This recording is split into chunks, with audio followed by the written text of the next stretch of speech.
Ok, ¿ya lo tienen? Marcos capítulo 7, versos 8 y 9. Y vamos a ponernos de pie y vamos a leer la palabra de Dios con alegría. Y si usted no trajo una Biblia, entonces busque la que tenga cerca o búsquela en su celular y lea conmigo. Y quiero que guarde este verso y quiero que lo repita y lo conserve. Dice Marcos capítulo 7, versos 8 y 9. Dejando el mandamiento de Dios, ¿os aferráis a la tradición de los hombres, como los lavamientos de jarros y vasos de beber, y hacéis otras muchas cosas semejantes?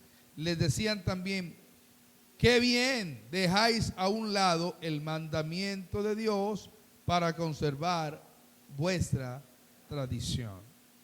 Y ahí mismo Marcos capítulo 7, versos 20 y 23. Marcos 7, versos 20 y 23. Y dice: y decía, está hablando del Señor, lo que sale del hombre, eso contamina al hombre. Porque de adentro del corazón de los hombres salen las maquinaciones perversas, las fornicaciones, los hurtos, asesinatos, adulterios, avaricias, maldades, el engaño, la desvergüenza, envidia, maledicencia, arrogancia, estupidez. Todas esas maldades salen de adentro y contaminan al hombre. Señor, te damos gracias por esta palabra y te pedimos que nos bendiga y que nos ayudes a interpretarla de manera correcta, de tal forma que edifique tu pueblo. En el nombre poderoso de Jesús, amén.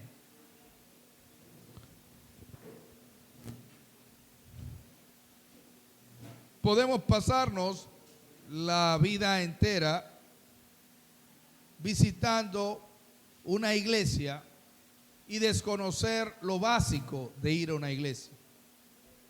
Hay gente que tiene toda la vida asistiendo a una iglesia, pero va a la iglesia porque fue convidado a ir, porque sus padres iban, porque alguien lo llevó, porque alguien le dijo que fuera, porque entiende que eso va a hacerle como cumplir con ponchar y decir: bueno, Dios mío, yo vine a tu iglesia, tú no me puedes reclamar nada. Entonces usted se puede pasar la vida entera yendo a la iglesia para cumplir con los hombres y cumplir con su propia conciencia, de tal manera que usted siente que ya cumplió, ya usted vino a la iglesia y ahorita usted se va y hace todo lo que tenga que hacer, pero ya usted cumplió con Dios, ya usted ponchó, ¿cierto? Ya usted ponchó y usted puede hacer eso.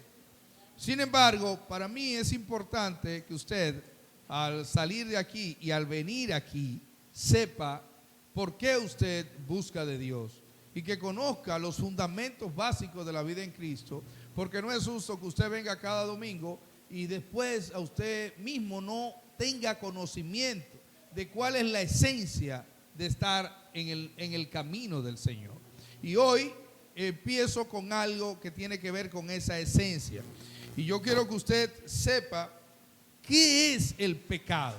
A la larga estamos en busca de Dios, huyendo y buscando perdón del pecado. Entonces, el pecado, usted tiene que hacer conciencia cotidiana, diariamente. Usted tiene que entender, usted tiene que, así como usted sabe que hay un blanco y un negro, así como usted sabe que cuando usted se tira hay una ley de gravedad, que aunque usted nunca haya ido a la universidad a estudiar la ley de la gravedad, usted sabe que si se tira de un lugar, usted se va a caer y se va a romper un área del cuerpo.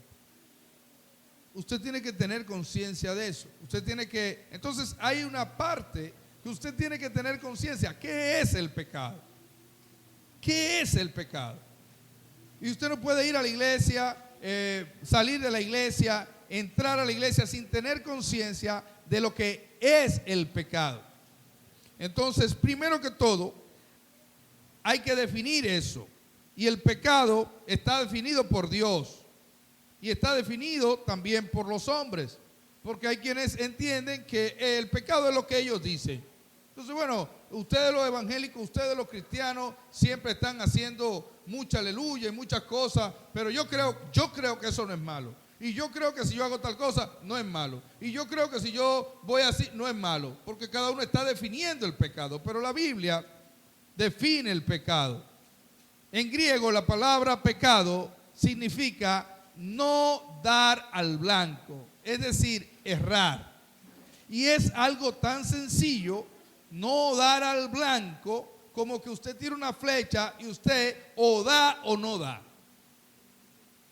¿Me doy a entender? O sea, usted o da en el blanco o no da en el blanco. Lo que quiere decir que el pecado no es algo que se define ambiguamente, no es algo como que es o no es, o es más o menos, o es o no es. Entonces, la definición del pecado es no dar en el blanco, lo que significa, en otras palabras, no seguir correctamente las órdenes de Dios.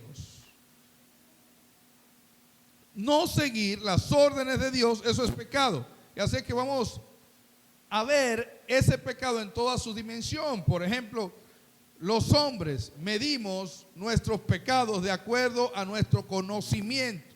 La medida humana del pecado no necesariamente es la medida que Dios tiene, porque depende de nuestro estado mental, depende de nuestro conocimiento, depende de nuestras emociones y hasta de nuestras circunstancias. Definimos el pecado, cada uno lo define según cree. Sin embargo, en la Biblia hay 613 versos o artículos que definen 613 reglas que Dios le da al hombre como una ley que usted debe vivir conforme a eso. Y si usted no vive conforme a eso, usted está en pecado de acuerdo a lo que establece esa ley. Oigan, no estoy hablando de una cosa, ni de dos cosas, ni de tres. 613 parámetros, 613 artículos tiene esa ley para describir su pecado. Nosotros vemos la ley civil, vemos la ley penal, vemos la conciencia del hombre, incluso la misma ley de Dios, pero momentáneamente vemos la moral, nuestros aspectos sociales, y según todo eso nosotros hacemos una conjetura de lo que es el pecado. Así es que nosotros no podemos establecer el estándar de nuestra conciencia para definir el pecado, porque nuestra conciencia muchas veces tiene que ver con cosas que aprendemos. Para que ustedes tengan una idea, el criterio propio de nosotros definir el pecado no es algo en lo que debamos confiar. Déjenme decirle algo.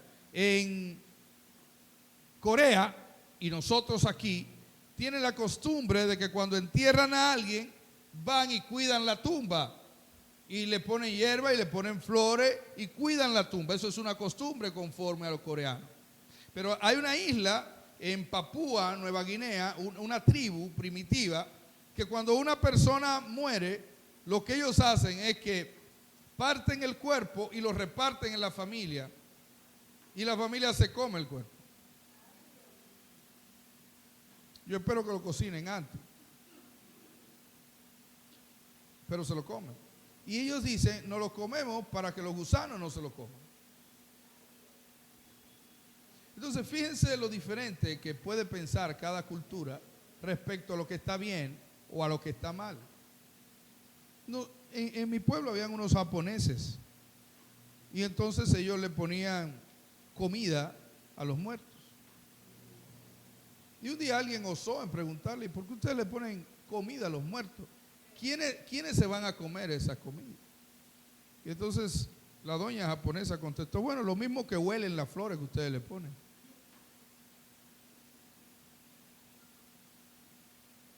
Lo que quiere decir es que cada cultura define lo que está bien o lo que está mal de manera diferente.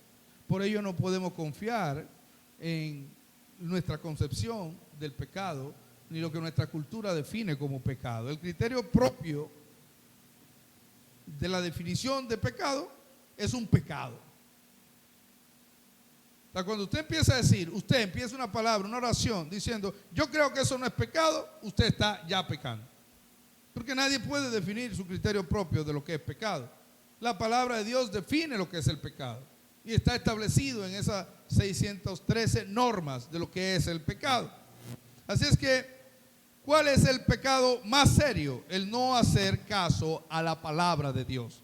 Oiga, el pecado más serio que hay es no hacer caso a la palabra de Dios. ¿Usted quiere saber si usted está pecando? Analice bien qué tanto caso usted le está haciendo a la palabra de Dios. ¿Y cómo sabemos si le estamos haciendo caso a la palabra de Dios? Bueno, primero que todo, si la leemos, si la escudriñamos, si la revisamos, si tratamos de aprender. Así es que es imposible que usted actúe correctamente si usted no conoce la palabra de Dios. Y es imposible que usted conozca la palabra de Dios si no la lee, si no la revisa. Si para usted una Biblia es algo más en su vida, si en su casa no se puede encontrar una Biblia, si usted no la lee una vez por semana, una vez por día, aunque es una vez, si usted no lee la Biblia, usted no puede saber si está pecando.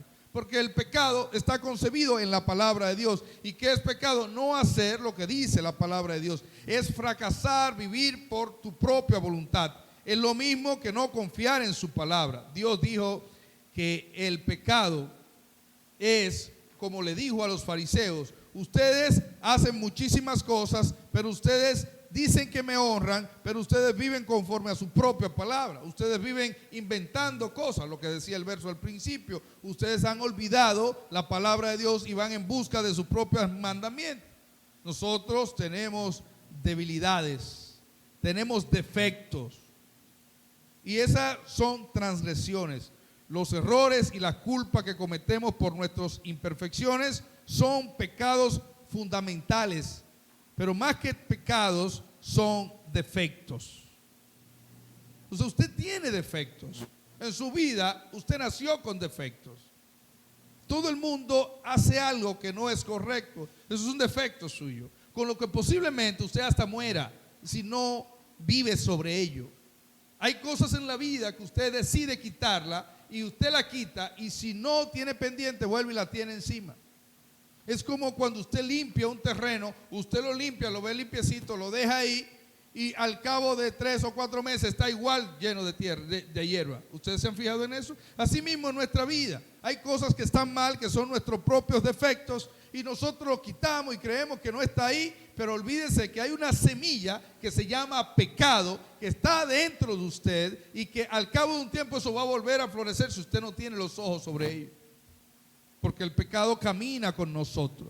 Así es que en el Pentateuco, de Génesis a Deuteronomio, están los mandamientos que nos indican qué tenemos que hacer y qué no tenemos que hacer. No podemos seguirlo 100%, y es la verdad.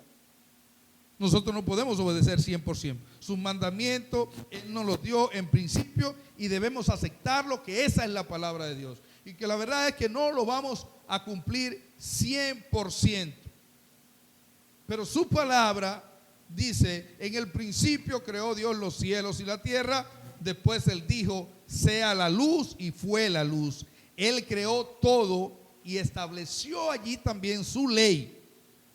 Dice su palabra, el verbo se hizo carne y habitó entre nosotros, y el verbo era Dios. Primera de Juan 1, verso 1 y también verso 14. Así como se manifiesta ante nosotros, Él nos manifiesta a través de sus mandamientos que Dios es el verbo. O sea, Dios es esa palabra. Dios es el verbo. Él muestra mediante sus mandamientos que Él es el Espíritu, y que Él es la verdad, y que Él es la vida. ¿Y cómo denominamos la Biblia?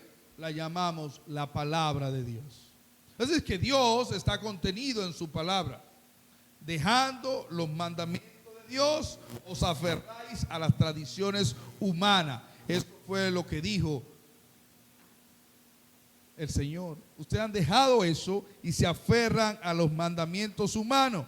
En Levítico dice que las mujeres deben hacer así y los hombres deben hacer así, y que tienen que hacer cuando un animal doméstico caiga en una zanja. Hay 613 cosas que la palabra dice allí que nosotros debemos hacer. Y hay una ley. Y esa ley está escrita. Y esa ley está escrita para que en algún sentido nosotros sepamos lo amplia que es la concepción de pecado. Que no es algo como decir, bueno, el que mira mal al otro pecó, el que habla una mentira pecó. No, la concepción del pecado es bastante amplia. Tiene 613 artículos señalando qué es la verdad. Y nuestro Dios define allí esa ley para como que entendamos que no es tan sencillo vivir la vida sin pecado. ¿Y cuál es la razón de esa ley? La razón fundamental es precisamente eso, describirte a ti como lo que eres, un pecador. Y si hay algo que yo quiero que tú sepas, cada uno de ustedes, y que entre y salga por esa puerta y vaya en la vida y camine, es diciéndose todo el tiempo, yo soy un pecador. Yo soy un pecador. Que usted no le quepa la duda de que usted es un pecador. Vivir la vida de espalda a esa realidad, vivir la vida creyéndonos buenos, vivir la vida creyendo, no, yo voy a la iglesia, los malos son los que no vienen a la iglesia, los malos son los que roban, los que matan, esos son los malos. No, no, usted es malo. Usted es un pecador, todos somos pecadores. Y la ley, esos 613 artículos, están escritos para que usted se vea sobre ellos y se defina siempre como lo que es un pecador. Dice la palabra en Romanos, por medio de la ley, Él nos da conocimiento del pecado. Por ello sabemos la razón por la que Dios creó la ley, para obligarnos a entender que estamos en pecado. Por medio de la ley, Él nos da conocimiento de que estamos en pecado. Así que nosotros no podemos vivir sin conocer esa ley. Nos damos cuenta de nuestros defectos, de nuestra incapacidad de vivir conforme a toda esa ley. Usted ni yo podemos cumplir con todo eso. Por tanto, debemos declararnos pecadores. Y el peor error es querer vivir escondidito y querer vivir de espalda a eso y querer vivir viendo a los demás como que los demás son los malos.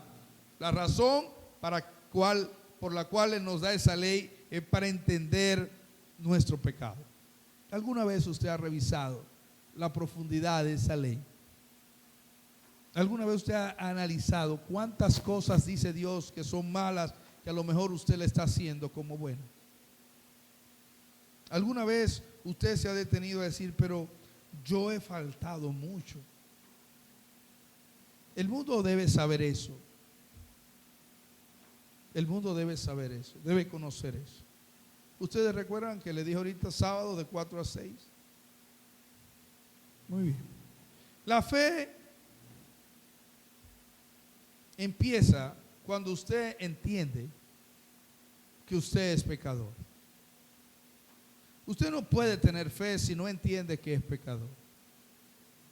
Estamos viviendo un mundo que le tiene miedo a decirle al otro que es el pecado.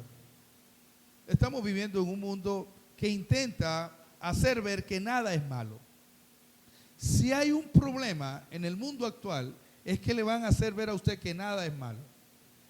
Por eso la eliminación de la familia es una meta, porque en la familia es que te dicen a ti que es malo.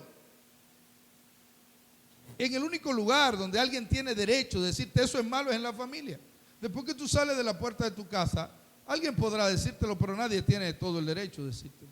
Sobre todo aquello que se entiende que no transgrede una ley humana. Entonces, si usted se burla de alguien, usted puede decir, bueno, yo me da la gana de burlarme de alguien, pero no todo el mundo tiene la potestad para decirte eso es malo. Tu papá te puede decir eso es malo.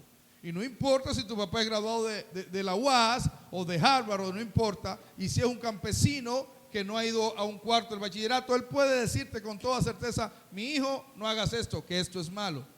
Entonces por eso se quiere eliminar la iglesia. Y la familia, y otro lugar que se quiere eliminar es la iglesia, porque en la iglesia es el único lugar donde un domingo un pastor se para y te dice, eso es malo. Y queremos vivir en un mundo donde nadie tenga el derecho de decirnos qué es malo y qué es bueno. Así, con el simple hecho de las redes sociales promover tal o cual cultura, el hombre y la mujer van siguiendo esa cultura porque no hay un freno sobre ella, sino que usted lo que vea lo puede ver como algo normal, que mañana o algún día de esto los hombres terminen casándose con un animal. Eso no se sorprenda. No se sorprenda, porque llegará un momento donde nada será malo.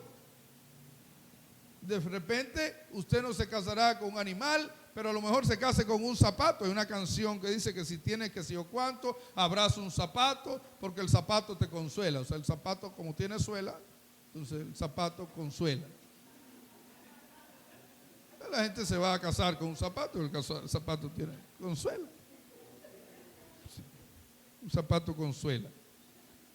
Marcos 7, 20 y 23 dice, y decían, lo que sale del hombre, eso contamina al hombre, porque de adentro del corazón del hombre salen las maquinaciones perversas, las fornicaciones, los hurtos, los asesinatos, los adulterios, la avaricia, las maldades, el engaño, la desvergüenza, la envidia, la maledicencia, la arrogancia, la estupidez. Todas estas maldades salen de adentro. Esto es lo que contamina al hombre.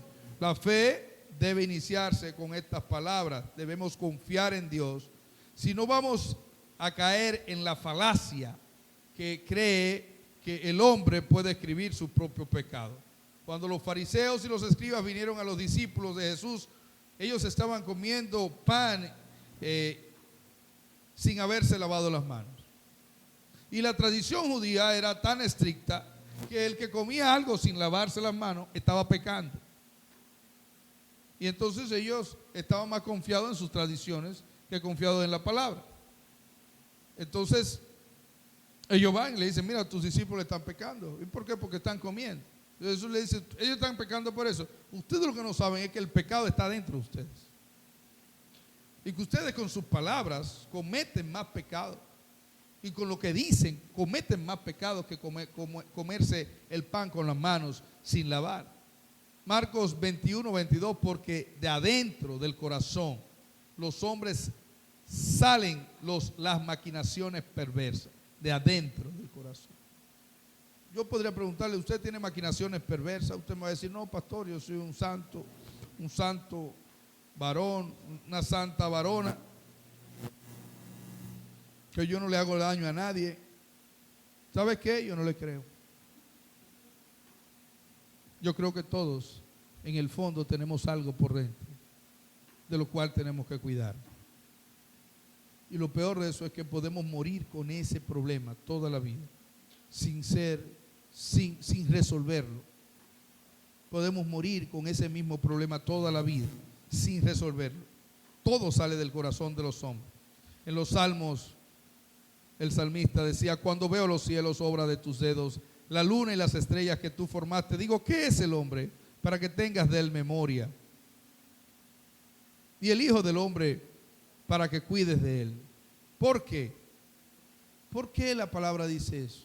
En otra versión dice, ¿qué es el hombre para que tengas de él memoria y el hijo del hombre para que lo visites? ¿Por qué Dios nos visita? ¿Saben por qué Dios nos visita? Porque a pesar de que somos pecadores, Dios nos ama. A pesar de nuestro pecado, ¿qué es el Hijo del Hombre? No nada, pero yo lo amo y lo visito. Por eso el salmista decía, oh Jehová, Señor nuestro, cuán glorioso es tu nombre en toda la tierra. El rey David cantó en el Antiguo Testamento y él se daba cuenta de que él no era nadie y que necesitaba la misericordia de Dios. Y yo quiero que usted salga de aquí claro y vaya a su casa claro y esté en su vida claro que usted no es nadie, que usted necesita el perdón de Dios, la misericordia de Dios y decirle constantemente, Señor, yo necesito que tú me visites. Que tú me visites, que tenga misericordia de mí. En su palabra, en Marcos 7, 23 decía, lo que sale, es decir, que dentro de su corazón hay bastante pecado, lo que sale de allí. Y tenemos que vivir pensando en eso. ¿Qué es lo que sale de nuestra boca? ¿Qué es lo que sale de nuestra mente? La mujer juzga al hombre, el hombre juzga a la mujer, los papás juzgan a los hijos, pero en el fondo todos nosotros somos pecadores. Y el mundo debe entender y asumir eso. Somos descendientes de Adán y como descendientes de Adán somos pecadores. Y usted en el vientre de su madre es pecador. por genética. Es pecador. Y asimismo, como se transmiten las enfermedades genéticamente, asimismo, usted sale de ahí pecador. Y hay cosas que desde el vientre, yo no sé si eso es verdad o es mentira, pero hay niños que ya vienen gemelos y mellizos y se agarran uno con otro y hasta pelean uno con otro ahí adentro, no sé qué pasa. O sea, y la Biblia habla de eso, de cómo Jacob le agarró la pata a Esaú, la pierna a Esaú, y lo agarró y salió. O sea, definitivamente usted nace, pero no hay que decirlo mucho. Yo veía un animal que el dueño le daba una galletita y la ponía sobre la mesa. El dueño la saca de una gaveta, un perro, el dueño la saca de la gaveta y se la puso al animal ahí. El animal se come la galletita y entonces va y abre la gaveta de nuevo y saca una galleta y la pone en el lugar que el dueño la puso y la cierra la gaveta y se queda tranquilo. Pero ustedes han visto eso en los niños. Ustedes vieron un video que hay que la niña dice: ¿tú te estabas bebiendo la leche? Dice: ¿qué leche? O te estaba comiendo el bizcocho, creo. Dice: ¿qué bizcocho? Con la boca sucia. Una niña. O sea, no hay que ser un adulto para pecar. El ser humano es pecador, nace pecador. Y yo quiero que todos los cristianos del mundo y los que nos están viendo, y que usted vaya a su casa y le diga a su esposa: ora por mí, que tú sabes que yo soy pecador. Y que usted no se lo... No, yo soy un hombre serio. Sí, que la esposa le diga: yo sé que tú eres serio, pero eres pecador y tengo que vivir orando por ti. Y tú tienes que vivir orando por ti. Y yo quiero que usted salga a la calle y viva su vida consciente de que usted es un pecador. Porque el peor pecado es no llamarnos como somos, pecadores. Ahora, hay algo especial. Dice que el Señor nos visita. Y nosotros conocemos a Jesús. ¿Quiere decir que una vez conocimos a Jesús dejamos de pecar? ¿O somos pecadores? Seguimos siendo pecadores. La única diferencia es que ahora somos pecadores conscientes de que hay una redención, de que Jesucristo viene no para eliminar nuestros defectos, pero sí para perdonar nuestros defectos. Y Él nos perdona. Debemos abandonar nuestro propio estándar y decir que yo soy un hombre bueno, que yo soy un hombre justo, que yo hago lo correcto, para empezar a entender: yo amo a Jesucristo y solo por la fe en Jesucristo yo podría no ir al infierno. Oigan cómo le dije la palabra: solo por la fe en Jesucristo yo podría no ir al infierno, porque la sentencia es que todos vamos para el infierno. Esa es la sentencia de la que nadie se escapa. Y si no se lo habían dicho, todos vamos rumbo al infierno. El único que podría librarnos de esa muerte segura es Jesucristo. Por eso usted no puede relajar con Jesucristo. Por eso usted no puede jugar con el nombre de Jesús. Por eso usted no puede darle la espalda a Cristo, ni dejar de amar a Cristo, ni dejar de creer en Cristo, porque el único que podría, diga la palabra podría. A lo mejor tú tienes misericordia de mí. Por eso el enfermo, Jesús le dice al leproso, al que está enfermo, al paralítico: ¿tú quieres que te sane? ¿Tú quieres que te sane? Porque hay gente que no aceptan que Jesús es el único que podría salvarlo. Hay gente que cree que, bueno, ya vine a la iglesia, ya estoy en la palabra de Dios, ya estoy en los caminos, yo no necesito más. No, cuidado. Aquel que se cree bien, mire que no falle, dice la palabra. La Biblia dice: el justo con dificultad se salva. El justo con dificultad se salva. Jesús es el único que podría evitar el hecho de que vamos rumbo al infierno. Desconocer esa verdad es convertirnos en mundanos, en vivir la vida diciendo: bueno, esto puede ser malo, esto quita eso de allí. Siempre le hago la misma historia de un señor que le regalaron una Biblia y entonces se la agarraba y la leía. Eso como que está mal, y arrancaba el pedazo. Eso como como que no debe estar ahí. Eso, él arrancaba la Biblia y dejó la Biblia casi sin hojas. Porque él veía, pero otro hombre le regalaron una Biblia con la condición y le dijeron, mira, si cada vez que tú vas a fumarte el tabaco de marihuana, porque él quería una Biblia para fumarse un tabaco de marihuana, entonces la condición era, yo quiero que tú la leas. Sí, que tú te lo fumes, pero que tú la leas. Fíjense las dos condiciones. Uno que la leía y decía esto está mal y arrancaba y la botaba. Y otro que estaba pecando, pero arrancaba, pero la leía. Dice que el hombre al final dijo, y me fumé el Nuevo Testamento entero. Pero en la última hoja acepté a Cristo. Acepté a Cristo.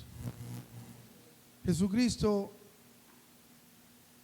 nos dice hoy, yo soy el único que podría salvarte. Porque hemos predicado ese verso de la salvación con tanta certeza que le hemos hecho creer a la gente que solo basta levantar la mano un día y decir, Jesucristo, ven a mí, y ya eso es todo. Pero no es así. No es así. El Evangelio es el oxígeno que llega a tu vida para darte vida, como es el oxígeno que llega cuando un niño nace y le dan oxígeno fuera de un cordón umbilical. Y cuando ese niño nace, le dan ese oxígeno. Y cuando usted nace hoy. ¿Cómo nacemos en Cristo? Cuando entendemos que somos pecadores y que Jesús es el único que podría salvarnos. ¿Entiende? Ese día que usted nace en Cristo, soy pecador, acepto a Jesús porque Él es el único que podría. Bueno, así mismo como el niño necesita oxígeno toda la vida, desde que nace hasta que muere, así mismo usted necesita el Evangelio desde que nace en Cristo hasta que muere. La conciencia de entender que Cristo Jesús es el único que podría salvarlo. Y cuando usted venga a la iglesia, venga consciente de eso. Cuando salga de la iglesia, salga consciente de eso. Cuando se levante todos los días, levántese consciente de eso, diciendo, Señor, tú eres el único que podría. Yo sé que soy un pecador y yo sé que yo voy rumbo al infierno. Cada día yo voy rumbo al infierno. Pero tú, en tu misericordia, podrías salvarme. Y pídale a Dios, ten misericordia de mí. Si usted no vive pidiéndole a Dios por su misericordia, si usted cree que ya superó tales o cuales defectos y cree que los otros se fueron, nunca se van sus defectos, se atenúan. Nunca desaparece la maldad de tu corazón, simplemente se reduce, pero siempre estará ahí. Quiero que te pongas de pie.